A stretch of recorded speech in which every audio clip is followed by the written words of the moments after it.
வணக்கம். நான் சிவசூர்யா செந்தில்குமார், கோவில் நகரம், கும்பகோணத்திலிருந்து. உங்கள் லக்கணம் எது வேணாலும் இருக்கட்டும், இந்த லக்கணத்துக்கு 8ஆம் வீட்டு அதிபதி அவர் எந்த வீட்டில் உட்காந்துருந்தாலும், எந்த வீட்டை பார்த்தாலும் அந்த வீட்டோட பலன் சுப பலனாக இருக்காது. பெரும்பாலும் அசுபத்தன்மையோட அசுப பலனை தான் கொடுப்பார். ஆனாலும் கூட அவர் லக்கணாதிபதியாக வரும்போது கண்டிப்பாக நற்பலன்களை வழங்குவார். ஒரு உதாரணம், மேச லக்கணம் 8ஆம் இடத்துல செவ்வாய் விருச்சிகத்தில் உட்காந்துருக்காருன்னு வச்சுங்க.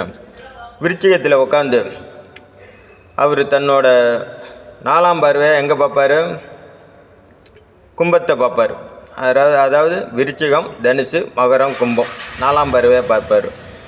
தன்னோட 7ஆம் பார்வையாக ரிஷபத்தை பார்ப்பார்.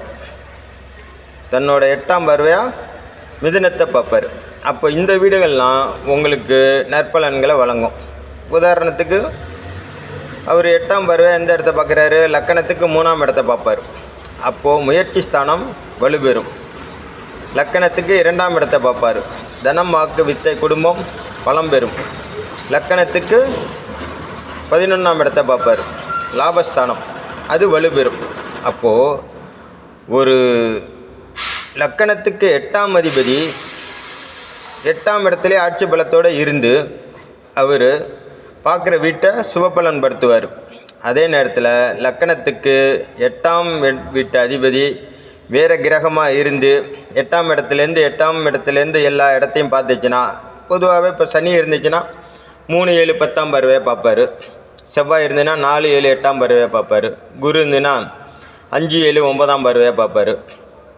இப்படி இவங்களோட பார்வை சுபபலனாக ஆகிறதும் அசுப பலனாக பார்க்குறதும் அந்த லக்கணத்துக்கு எந்த கிரகம், அந்த கிரகம் எந்த வீட்டுக்கு அதிபதியாக வருதுங்கிறத பொறுத்து தான் இருக்குது. லக்கணாதிபதியே உங்களுக்கு 8ஆம் வீட்டு அதிபதியாக வந்துட்டால் நீங்கள் தப்பிச்சிருவீங்க. இல்லைன்னா உங்களுக்கு 8ஆம் இடத்துல உட்காந்த கிரகம் பார்க்குற இடத்தையும் நாஸ்தி பண்ணும், உட்காந்துருக்க இடத்தையும் நாஸ்தி பண்ணும். நன்றி, வணக்கம். நல்லதே நடக்கும். வாழ்க வளமுடன்.